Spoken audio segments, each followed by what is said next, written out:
Você já ouviu falar da creepypasta dos Teletubbies?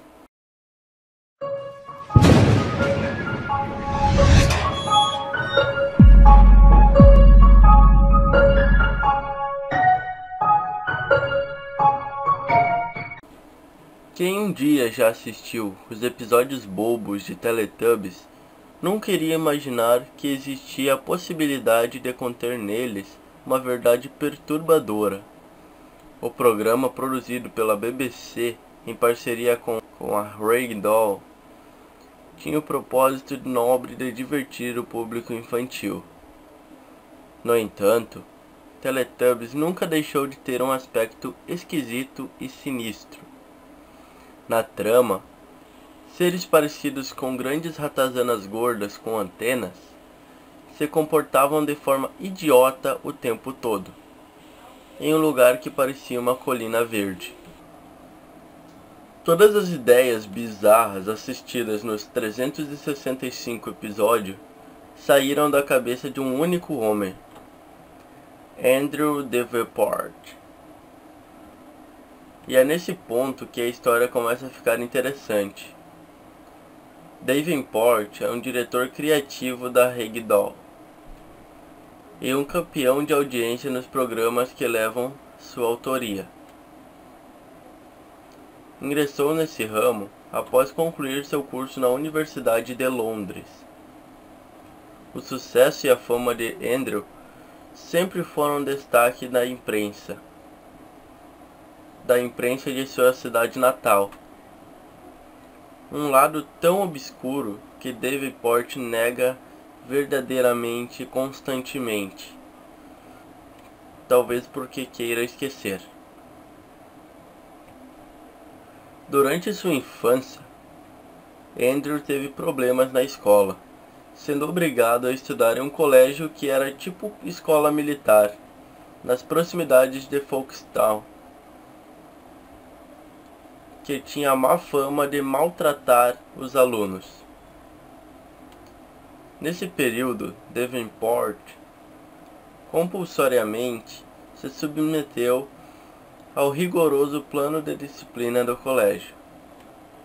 Dentre os eventos desse plano, estava passar um fim de semana em uma base militar, onde é a atual RAF, em Harrogate. Depois dessa viagem, Andrew voltou transtornado. Aquele menino sempre elétrico virou uma criança séria, sem expressões, sempre cabisbaixo pelos cantos. O jovem nunca tocou no assunto abertamente. Chegou a frequentar um psiquiatra para se livrar do trauma, mas não obteve sucesso. Com o tempo, o impacto dos acontecimentos da viagem diminuíram até se anularem nas profundezas da alma de Andrew, e ficou lá, escondido. Até o dia em que Davenport decidiu colocar as ideias no papel. Era o programa do Teletubbies. Agora, o já adulto Andrew apresentava aos executivos da BBC o projeto para esse programa infantil. Muito bom, muito simples. Ou pelo menos era o que parecia ser. Em um certo dia, Davenport foi em uma festa com toda a equipe do programa. O diretor exagerou um pouco na bebida e terminou em estado deplorável. No entanto, no meio da choradeira, Andrew começou a confessar aos presentes sobre a tal Operação Meader. Segundo suas palavras, durante a viagem feita com o colégio militar aos seus 13 anos de idade, Andrew e seus colegas terminaram submetidos a um experimento de uma operação chamada pelos militares de Meader. Todos foram postos em uma cúpula que parecia feita de um plástico líquido e permaneceram ali enquanto uma luz fortíssima tomava toda a esfera. Andrew revela que desmaiou, acordando em um lugar totalmente bizarro. Nesse lugar, nada parecia fazer muito sentido. As leis da física não eram respeitadas, e as criaturas que habitavam o local não tinham nada a ver com qualquer animal que habitava nosso planeta. Eram seres parecidos com grandes ratos humanoides, com cerca de 2 metros de altura, vestindo roupas metálicas e com antenas em cima de suas cabeças. Na região do abdômen desses seres havia uma display que demonstravam tudo aquilo que eles estavam pensando, e até mesmo o que o Andrew pensava. Todos se comportavam de maneira boba, emitindo algo parecido como risada o tempo todo. Pareciam crianças. Andrew e mais 3 de seus colegas permaneceram nesse local. Segundo sua perspectiva, por longos meses se comunicavam com as criaturas por pensamento, e elas materializavam tudo aquilo que eles desejavam, quase sempre com um sorriso no rosto.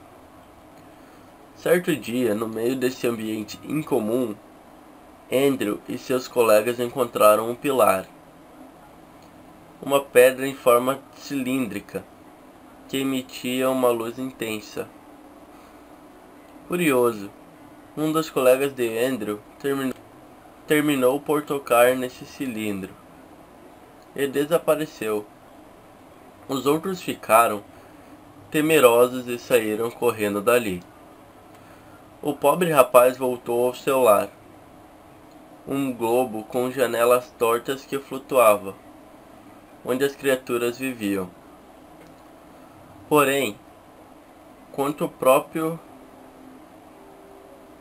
que certo dia o pilar cilíndrico apareceu ao lado de sua janela. Andrew temia tocá-lo, mas uma das criaturas transmitiu um sentimento positivo, fazendo que o Andrew criasse coragem. E ele acordou dentro da esfera da base militar no momento exato que aparentemente teria desaparecido. Davenport disse que a sua equipe que aquilo tinha sido real demais para ser uma ilusão. Os seus outros colegas do experimento também tiveram a mesma visão de Davenport. Do total de 12 crianças, apenas ele e mais 3 colegas foram parar naquele lugar. Os demais foram cada um para um lugar diferente. Andrew ainda concluiu dizendo que os responsáveis falaram que haviam obtido sucesso no acesso do universo do meio. No dia seguinte, Andrew negou tudo que falou para a equipe. Disse que era um pensamento bobo, para não acreditarem em nada do que ele falou. E se calou por meses. Não se ouviu mais nada de Andrew, senão quando tinha dado uma ordem. A história era estranha demais para ser mentira. Anos depois, estudiosos da teoria das cordas revelaram que poderia existir entre 2 universos paralelos um lugar que as leis da física que conhecemos não se aplicam. Acreditam eles que é um espaço vazio, sem vida, ou vácuo. Mas talvez eles estejam errados. Talvez exista algo. Existam os universos do meio. E talvez Andrew tenha sido o primeiro humano a visitá-lo. Talvez essas criaturas nos visitem o tempo todo.